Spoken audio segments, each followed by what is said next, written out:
Yes, sir. Ladies and gentlemen, what it do? I am your host, Young Bo Easy, and I would like to welcome you to the show.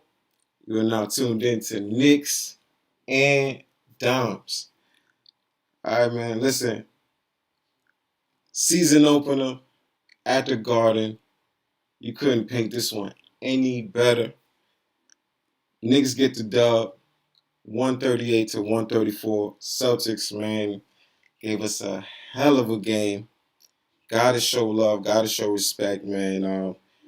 This was, like I said, you couldn't write this one any better. This is how you want a season opener to go down, even though there's suspense and all that stuff, and you want to win the game. But if somebody guaranteed you that you would win the game, this is how you would probably write it up. And you still couldn't get it as good as this. But nonetheless, man, we're gonna keep going into this. I got the stats that I'm gonna start off with. Knicks leaders, man, we got R.J. Barrett, 19-5-2 with 2 blocks. Randall, 35, 8, 9, and 3 blocks. I thought he was definitely going to get 20 and 10. Very rarely he does not. I mean, he fails to get 10 rebounds, but that didn't matter. He got close to a triple double. Like I said, 35, 8, and 9 with 3 blocks. 32, 6, and 3, 4 steals and a block for Evan Fournier. Mitch Robinson went 11, 17, 3, and 2 blocks. Obi Toppin, 14, 5, and 1 block. All right.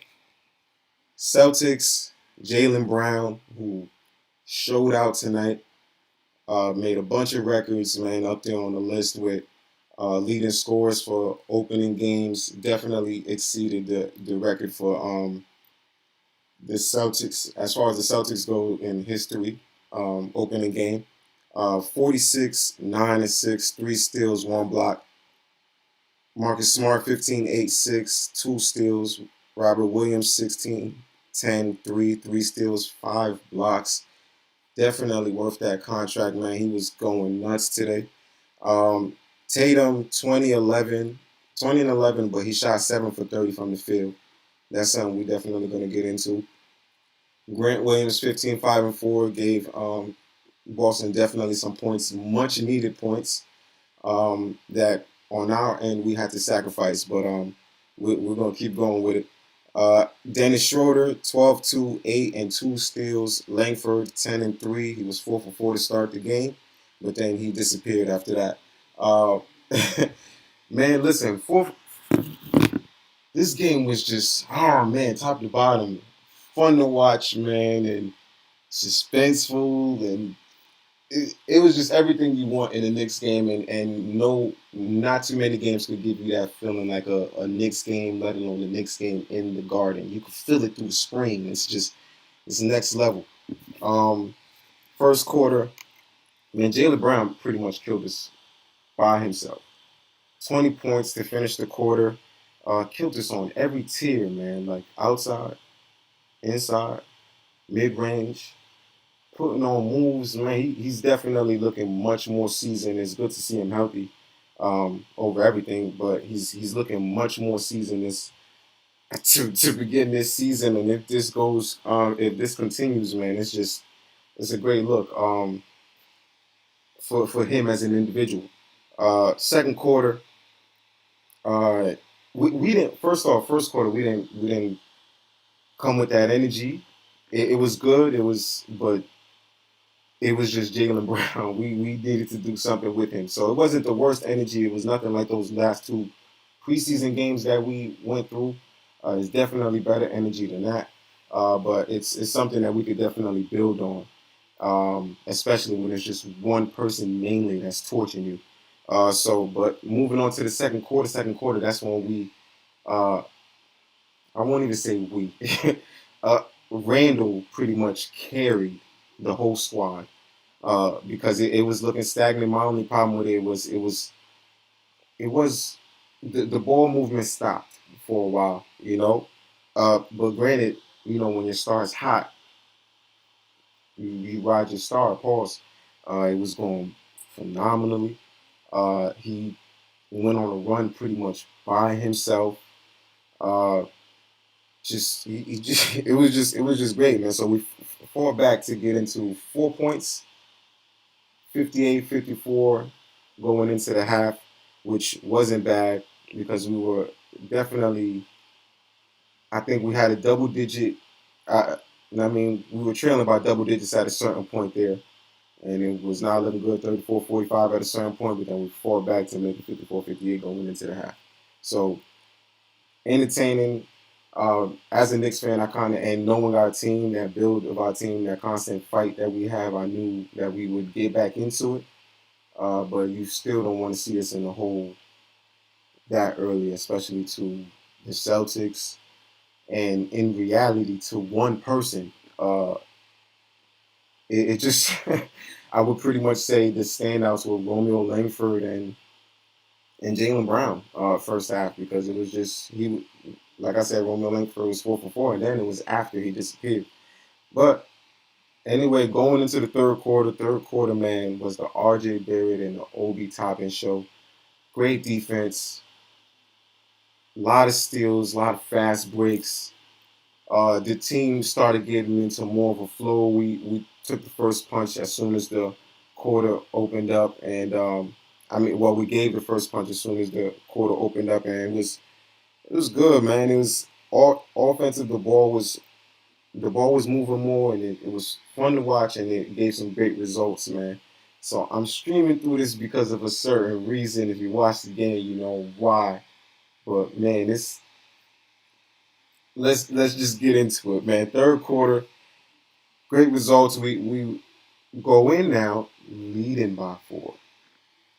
You know what I'm saying? With a 4 point lead. So we was down 4 going in the half. Now we fought back, leading by 4 going into the fourth. Fourth quarter, got up to an 11-point lead, man. And as a fan, I'm thinking we about to coast to the finish line. We just gotta close this game like closers do, like any good NBA team does. You gotta lead, close. Now it was just time to finish it, make smart moves. We didn't make those smart moves. Kemba had a couple turnovers, man, and I'm sure that's gonna be something that's like when it comes to like running the film back, that's gonna hurt to watch. He had a couple turnovers, and one of them is even back to back in a certain scenario, man. And it was just we let the game slip. This is something definitely we can build on this. I think we're gonna make for better closers as far as games go, because for this to happen in the first game, um, I think it's a good lesson for us to have. Definitely a good lesson for us to have. We're gonna close games better moving forward because this was just horrible. So like I said, turnovers for Kemba's back to back, which led us to go into overtime. Overtime to end the fourth and overtime, it turned into the Evan Fournier show now, and I finally got what I wanted, which was implementing Fournier the right way. Did I think it would be like this? No, sir. Man, listen. Like I said, 32 for the man, balling. Evan Fournier was balling. He was lighting that wing up, man. You might have to call that spot Fournier Drive. Like he was just going nuts. He was. It was really really good. Three threes in a row, fourth quarter and OT. Uh, yeah, pretty much ended that. Hit the last shot for us, I believe, going into OT, 3 pointer, and then to open up OT, 2 3 pointers again. But for both teams, beginning of OT, it was like nobody could miss.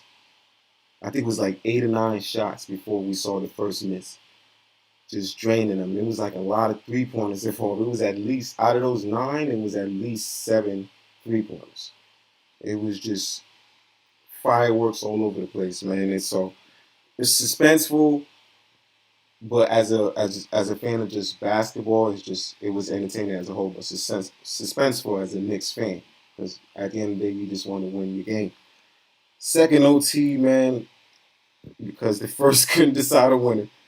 Came about when you saw plays exhausted, man. You saw turnovers. It was scrappy plays, man. It was a couple of air balls here and there. It was just now it's just really just let's get this game over with. You kind of knew it was going to finish, whether win or loss in that second OT, and we were able to pull it out. Derrick Rose came through with a phenomenal floater for us. He only had about 9 points. I think he had about 9, 4, and 5. I could have threw those stats in there, but it wasn't anything too exquisite um, like the other ones. Obi gave us some great minutes, played in that position. The only reason he came in, we were lacking in the offensive rebound uh, position. Like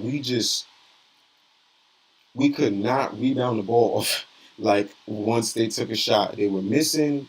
We could have had a bigger lead at certain points, but they would keep the ball alive, or we would just be ball watching. So I wanted Obi to finish the game, but I guess the better decision, clearly, since we won the game, was to keep Mitch in the game and get us some of these boards because they were definitely beating us as far as offensive boards went.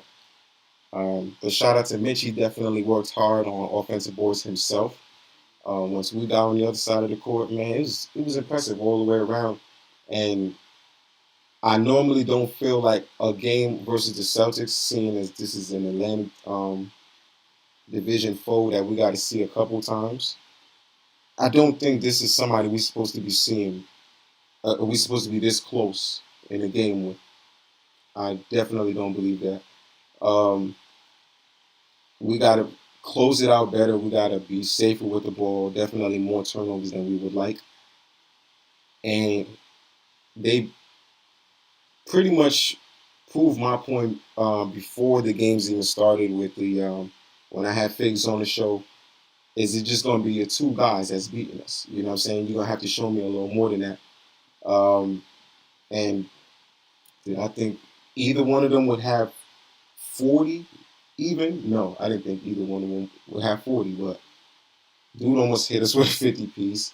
And RJ Barrett played great defense on Tatum, and he was alternating. Played great defense on Tatum, and at certain positions played great defense on Brown.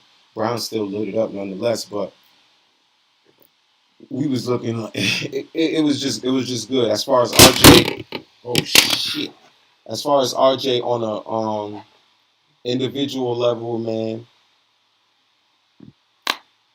beautiful. Definitely great. Can't argue with nothing he did. He wants to he wants to build up on that defensive side, and today he showed that he had a great test to start off this season. So now seeing as Tatum is one of the elite scorers, you have more confidence in him going with the rest of the league. You know what I'm saying? So this is definitely I got thrown off by that whole little distraction just now, but pardon me. Uh, Here we go again. Technical difficulties. Um, but yeah, man. Listen, great game today. I was hyped as a Knicks fan, screaming at the top of my lungs. Normally, when it's an intense game like this, I really, really hope y'all enjoyed the game if you watched, and I hope you enjoyed the show, man. I'll catch y'all on the next one. We got another episode coming really, really soon. It's going to be a dime season segment. I really hope you tune in for that. You know who I am. I'm your host, Young Bo Easy. Love, gratitude, positive attitude is the way we rocking. And I'll catch you on the next one.